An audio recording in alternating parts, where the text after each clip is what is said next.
heures, 0 minutes, 10 secondes.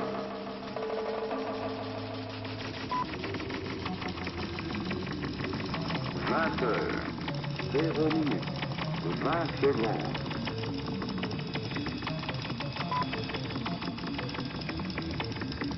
20 heures, 0 minutes, 30 secondes.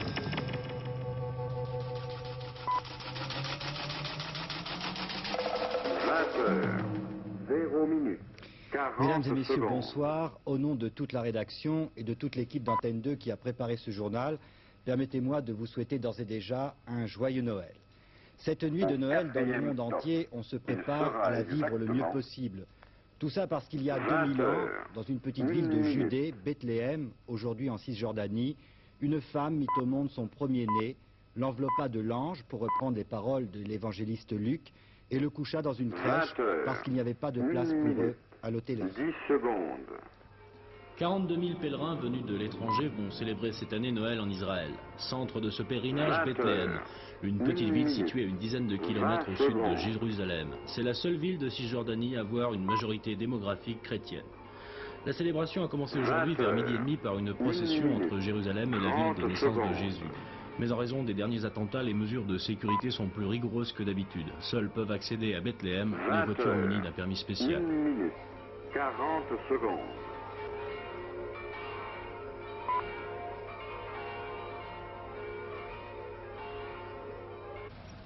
À quelques heures de Noël, Beyrouth a tout fait pour redevenir une ville presque comme les autres. Elle a tenu aussi à ne pas oublier les gardes en faction jour et nuit dans ses rues.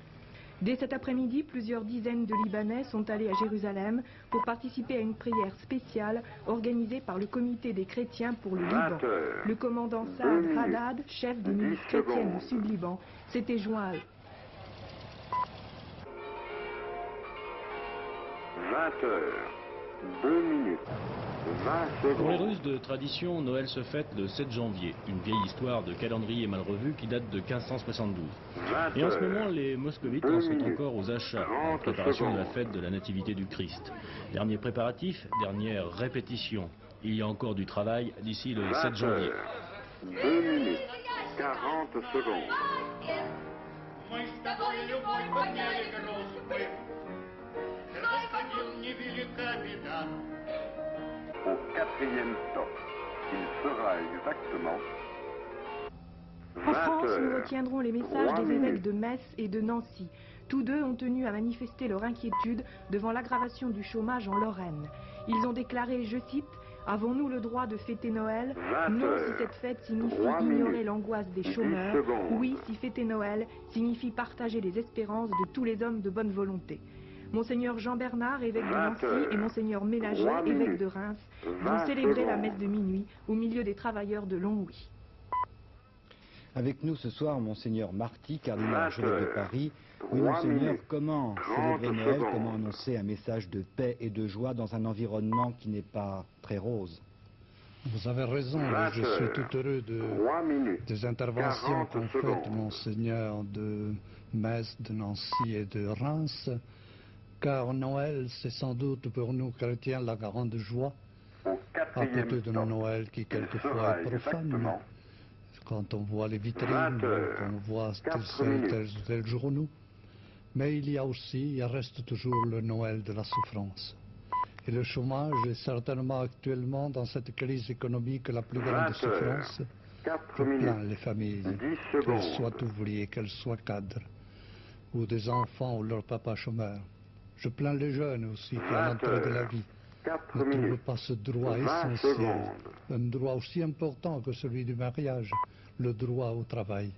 C'est vraiment une épreuve. 20 heures, Elle s'explique 4 pourtant minutes, pour nous, chrétiens. 30 Nous secondes. n'acceptons pas certes la souffrance et nous ne fêtons pas la souffrance, mais nous fêtons 20 Dieu, heures, Dieu amour, 4 minutes, Dieu qui est venu 40 parmi nous secondes. pour nous aider à comprendre ce qu'est la vie, quel sens elle a, quel sens a la souffrance. Et j'avoue que pour nous chrétiens, Nous travaillons certes à supprimer la souffrance, mais cette souffrance, comme la vie, n'ont leur plein sens que si nous pensons à la vie éternelle.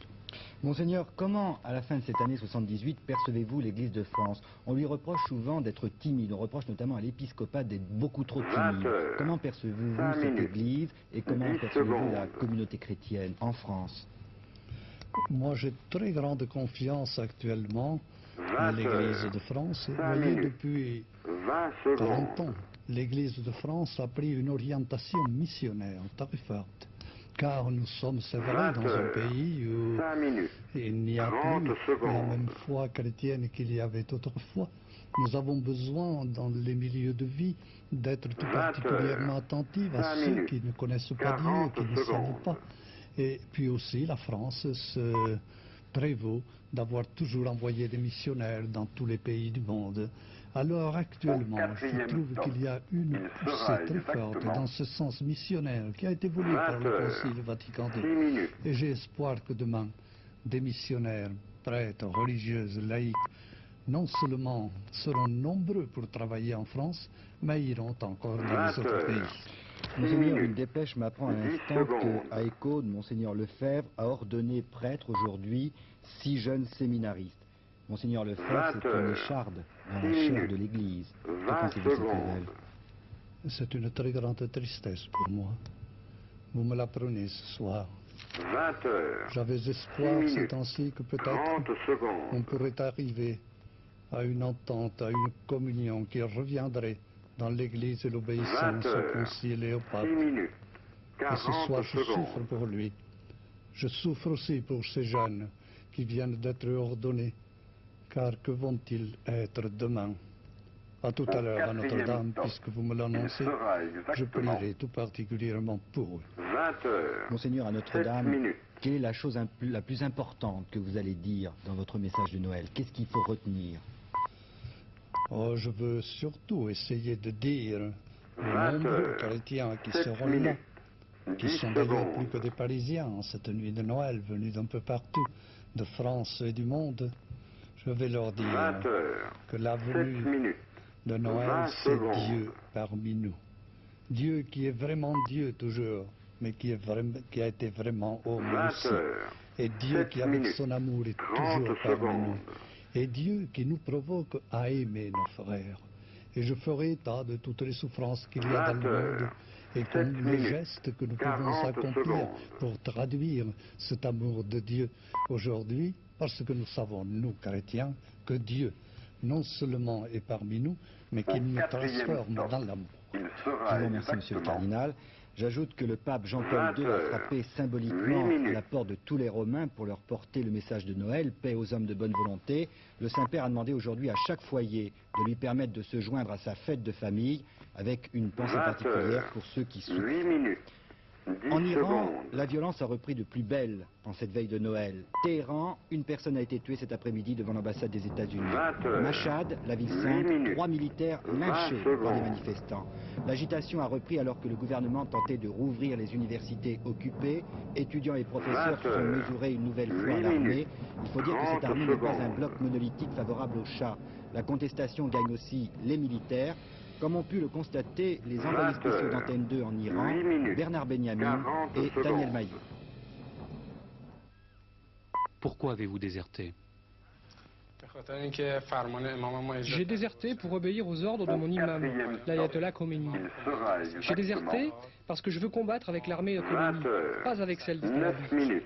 Je sais qu'à Tabriz, 2000 soldats ont déserté comme moi, mais pour le moment, c'est trop dangereux de les contacter. Le soldat que vous venez d'entendre a 19 ans, cela fait 10 jours qu'il a déserté. Et c'est vrai que tout au long de cette enquête, nous avons été surpris par tout ce que nous entendions. Nous pensions que l'armée iranienne était un bloc monolithique, tout assujetti au Shah. En fait, la lame de fond de la contestation religieuse a aussi touché les plus puissantes armées du Moyen-Orient. Je crois que jour après jour, il y a une espèce de prise de conscience dans l'armée. Les soldats s'aperçoivent qu'ils sont utilisés uniquement pour réprimer des manifestations, pour tirer sur la foule. Et que si cela continue, ils finiront par tirer sur leur propre famille, sur leurs frères, sur leurs sœurs. C'est une situation qu'ils supportent de plus en plus mal. Mais alors pourquoi, si cette prise de conscience est effective au niveau de l'armée, pourquoi continuez-vous à tirer sur la foule? Pour 3 raisons, je crois. La première est que s'ils ne tuent pas, ils sont tués par les hommes qui sont derrière eux. Et si cela n'est pas suffisant, il y aura un 3e rang de soldats qui tirera sur le 2e rang. Au cimetière de Be'ez Zahra, près de Téhéran, il y a des tombes de ces soldats tués par d'autres soldats. Pour les reconnaître, ces petites silhouettes peintes en noir sur la dalle funéraire. La deuxième raison pour laquelle l'armée tire sur la foule, c'est que les soldats qui participent à la lutte contre les émeutes ne sont pas des soldats du contingent. Ceux que vous voyez dans la rue sont des rangers rompus aux méthodes de commando et que l'on paye en extra 800 rials par jour. Pour vous donner une idée, il faut savoir que les autres soldats touchent une solde de 175 rials par mois. Et puis la troisième raison, je crois, est liée au lavage de cerveau. 3 ou 4 fois par semaine, il y a des briefings avec des officiers qui nous expliquent que les Russes ont massé les troupes le long de la frontière, que les manifestants sont communistes. Si vous ne les tuez pas, nous disent-ils, l'Iran sera communiste et les Russes arriveront. Et vous alors dans tout ça? 20h11. Vous savez, dans très peu de temps, je finis l'armée. Mais si par malheur il me force à rester, à rempiler, alors ma décision est prise, je déserterai. 20h11. Ces propos étonnants, un autre officier de l'armée iranienne nous les a également tenus. Mais il n'a pas voulu le faire face à la caméra, ni même nous laisser enregistrer notre conversation. La SAVAK a de telles méthodes d'investigation, nous a-t-il dit qu'elle pourrait me retrouver uniquement au timbre de ma voix. Voici donc la traduction d'une partie de notre conversation qui a eu lieu dans un cimetière, le dernier endroit où l'on peut encore parler en Iran. 90% des jeunes officiers sont contre la domination occidentale en Iran. Ils sont nationalistes, si vous voulez. Alors c'est vrai que la monarchie a des racines très profondes dans le pays. Et de plus en plus, nous pensons qu'il faut s'en débarrasser. Il faut en finir avec la corruption et avec l'assassinat de tout un peuple. Et vous parlez de tout cela entre vous? Oui, mais très peu. La SAVAK, la police politique, est partout, ce qui rend extrêmement dangereux tout contact entre officiers. Et les Américains, vous les voyez? Tous les jours, des officiers américains viennent ici avec des salaires astronomiques. Ils encouragent les soldats à tirer sur la foule. Il faut tuer tous les manifestants, disent-ils, parce que ce sont des communistes. La révolution iranienne est donc en train de toucher peu à peu le corps le plus chéri du régime, l'armée. Pour le moment, la seule réplique que le pouvoir a trouvée, c'est de laisser dans les rues les militaires de carrière et dans les casernes tous les appelés. Jusqu'à présent, cette idée a porté ses fruits, mais le lent grignotage de la contestation religieuse commence à ébranler sérieusement cet édifice, en fait le dernier rempart du Shah face à son peuple. L'Iran et aussi la Turquie, où des émeutes ont provoqué aujourd'hui la mort de 38 personnes dans une ville du sud-est du pays lors des obsèques de 2 enseignants de gauche assassinés par des extrémistes de droite. Déception à Bruxelles, les pourparlers de paix entre l'Égypte, Israël et les États-Unis se sont achevés sans qu'aucune date de reprise n'ait été fixée. Le Premier ministre égyptien et les ministres des Affaires étrangères d'Israël et des États-Unis se sont contentés de dire qu'ils avaient eu un échange de vues utile et complet, et c'est tout. Un résultat pratique cependant, on évitera les controverses publiques sur ces pourparlers de paix. En France, les primes d'assurance auto pourraient diminuer de 10% dans les régions frappées par le chômage. C'est une idée de la Fédération nationale des assureurs. Reste à savoir si elle sera suivie des faits. En tout cas, c'est une bonne idée. Le hold-up de Noël, il s'est déroulé à Créteil hier soir dans un magasin Carrefour. Il a raté, mais il se solde par un tragique bilan. Un des 3 convoyeurs de fonds attaqués par des gangsters est gravement blessé et son état est alarmant. Un malfaiteur a été tué et une petite fille légèrement blessée. Noël, c'est aussi la fête des cadeaux, des bons repas, bref, du commerce. De ce côté-là, ça ne va pas trop mal. Les affaires ont, paraît-il, été bonnes. Les jouets respirent du temps et s'inspirent beaucoup des feuilletons de la télévision. Vedette aux États-Unis, les jouets extraterrestres comme Goldorak, le feuilleton, le héros plutôt du feuilleton que vous pouvez voir sur Antenne 2. De l'autre côté de l'Atlantique, on n'a pas fini non plus de rêver. 14 minutes, 10 secondes.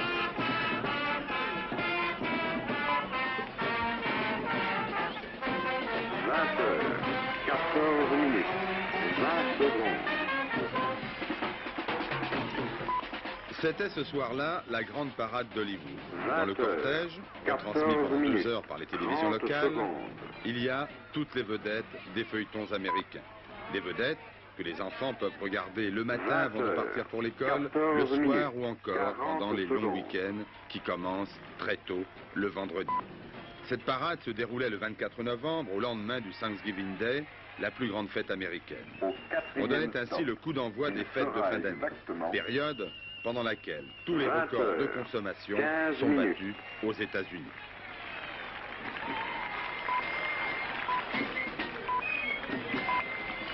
Rayon jouets notamment. Le Wall Street Journal a prévu que chaque enfant américain recevrait pour 95 $ de cadeaux, contre 88 l'an dernier, ce qui équivaut à un marché de 3,5 milliards de dollars. 20 secondes.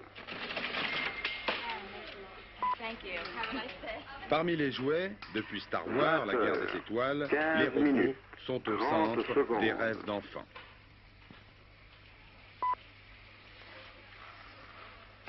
20 heures, 15 minutes, 40 secondes. Les adultes, pour leur part, ont redécouvert le War Game, les jeux de la guerre. Les Américains ne se sentant plus culpabilisés par le Vietnam. Et, aujourd'hui, ils peuvent rejouer à la guerre. Ainsi, on peut se prendre pour Napoléon, pour Patton, pour Rommel, pour Alexandre, pour Diane, et se lancer dans le War Game, qu'on appelle le Kriegspiel, dans les académies militaires. Mais en 1978, c'est le Simon qui marche très fort, basé sur la mémoire visuelle et sonore. Vous jouez contre la machine, qui énonce des chiffres, et si vous perdez, la machine sonne. Alors que le Merlin permet de composer des chansons ou bien de programmer une partie de poker. Un jeu qui fait fureur de la côte ouest à la côte est et à New York notamment. 20 heures, 16 minutes, 40 secondes. Et pendant une semaine, New York, oubliant ses soucis, va redevenir la cité de l'extravagance, où l'on pourra par exemple fêter les dernières heures de 1978 dans des restaurants français, mais à 600 $ le couvert. La 5e avenue n'aura jamais vu défiler autant de touristes étrangers que cette année, car le dollar est faible, donc New York, c'est moins cher. Et puis, quand les lampions seront éteints, comme ici, au Rockefeller Center, les fabricants de jouets se donneront rendez-vous en février. En février, où tous les Superman et les Star Wars se retrouveront dans un supermarché aux puces du jouet, pour que la fête continue. Du rêve pour tous avec l'arrivée chez nous sur les écrans, les grands écrans de Superman, le héros de la bande dessinée. Superman, l'homme qui vole et qui résout tous les problèmes. Il a les traits d'un nouvel acteur coqueluche, Christopher Reed, qui aux États-Unis a fait tomber en son cope plus d'une jeune fille. Aura-t-il le même succès en France? Vous le saurez le 31 janvier, date de sortie du film, ou plutôt non. Vous le saurez dès ce soir, puisque voici en avant-première Superman. Au 4e stop, il sera exactement 20 heures, 18 minutes.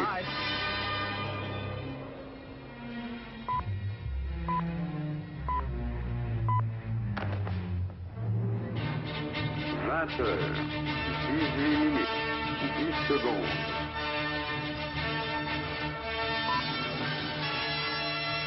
Superman is merely a fantasy symbol.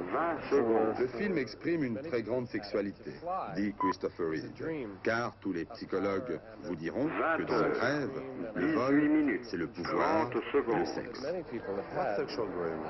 Oh, flying. Many psychiatrists could tell you that flying is a dream of sex. It is a sexual dream of power. 40 secondes.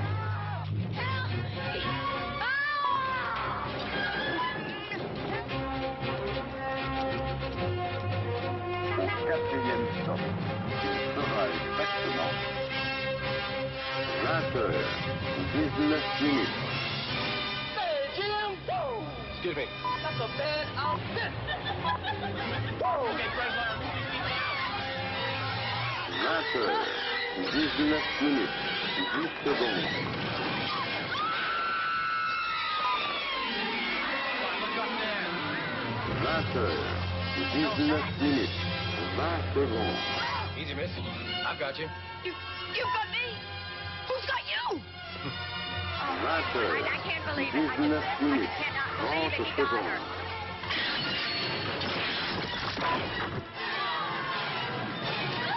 20 heures, 19 minutes, 40 secondes.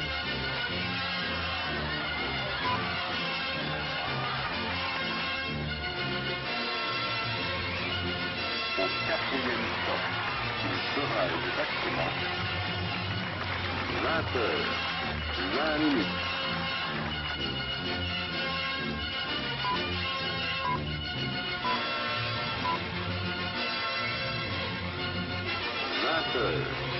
20h20, 10 secondes.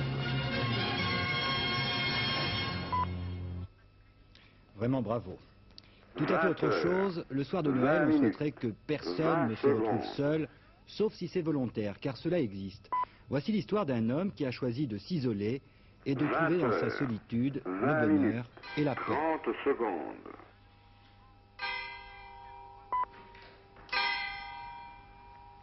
20h20, 40 secondes.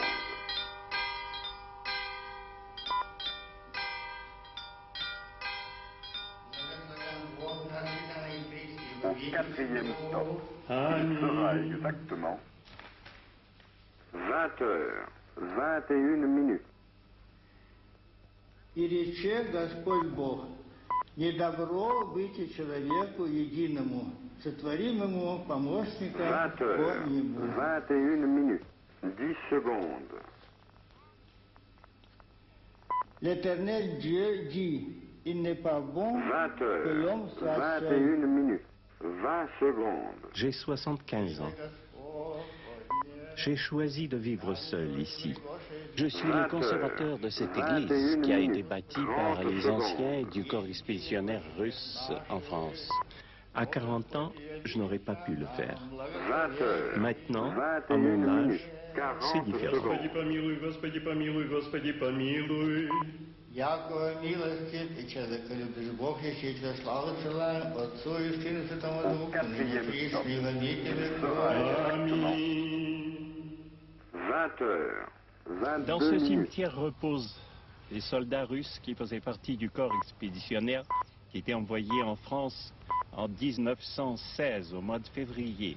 Ce corps expéditionnaire était constitué de 43 000 hommes de troupes et de 750 officiers, dont la moitié était affectée au front de Mourmelon.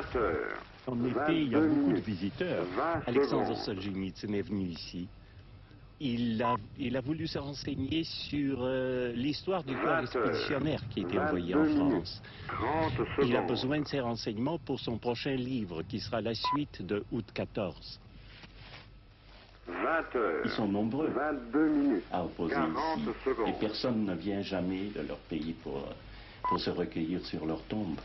Alors, il me semble que je remplace tous ceux qui manquent. Au quatrième stop, il sera exactement Mon seul voisin, c'est le prêtre Jean, qui habite à quelques centaines de mètres de chez moi.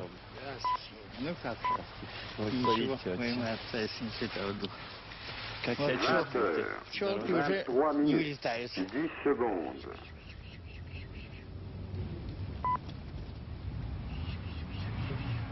20h23, 20 secondes.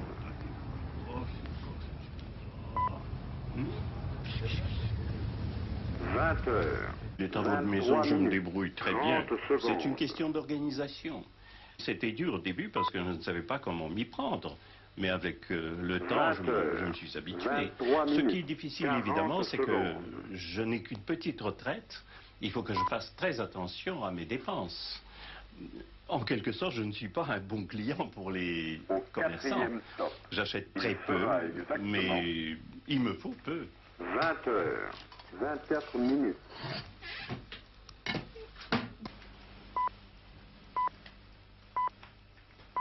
J'ai quelques amis qui viennent ici, des amis de Mourmelon aussi, qui viennent me voir. Et je suis très heureux quand on vient me visiter, mais je suis très content aussi quand je me retrouve seul. 20h24. On peut être très heureux en vivant seul. Parce qu'on a tout le temps à faire ce qu'on veut. On n'a plus aucune contrainte. On peut lire. On n'a pas d'heure fixe. On se lève quand on veut, on se couche quand on veut. Il m'arrive de lire des nuits entières et je n'ai pas de compte à rendre à personne. Je sais que le lendemain matin, personne ne m'attend. Je fais ce que je veux. Et ça, c'est le bonheur. 4e top. Il sera exactement 20h25.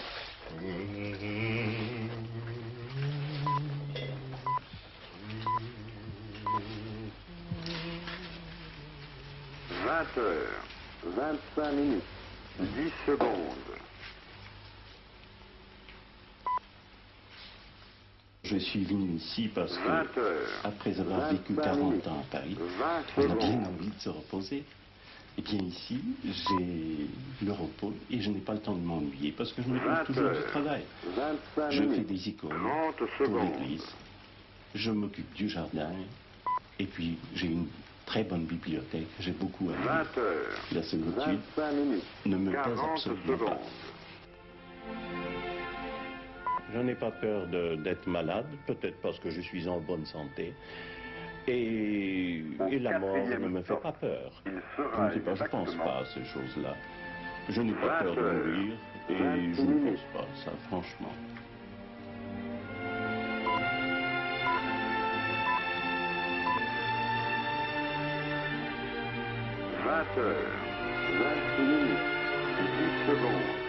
Rien ne justifie l'absurdité du malheur. 20h26, 20 secondes. Au bout du chemin, je crois que j'ai trouvé ici une sorte de paix, un bonheur tranquille. 20h26, 30 secondes.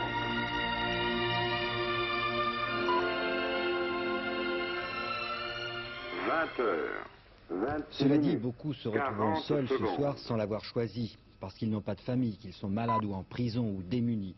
Alors à eux, nous adressons nos vœux particuliers de Noël. Avant de refermer ce journal, encore 3 choses à noter. D'abord, les résultats du tiercé. Le 11, le 7 et le 20. Dans l'ordre, ils rapportent 1750 francs pour 5 francs et dans un ordre différent, 350 francs. Les pronostics de Pierrette Bresse pour le tiercé de demain lundi, jour de Noël, le 12, le 16, le 9, le 7, le 15, le 17 et le 18. Enfin, la météo. Temps couvert et pluvieux sur toute la France, mais doux, le temps sera très doux même. Il faut s'attendre à une tempête sur la Manche et en mer du Nord, de la neige au-dessus de 2000 mètres.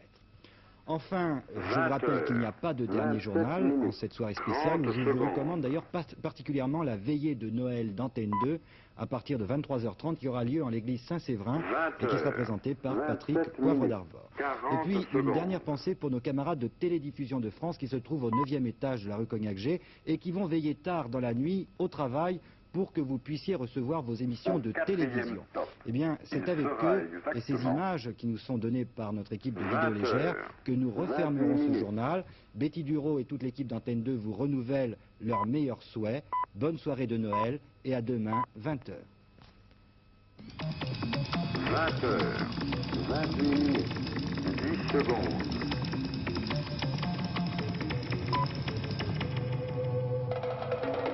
20h, 28 minutes, 20 secondes.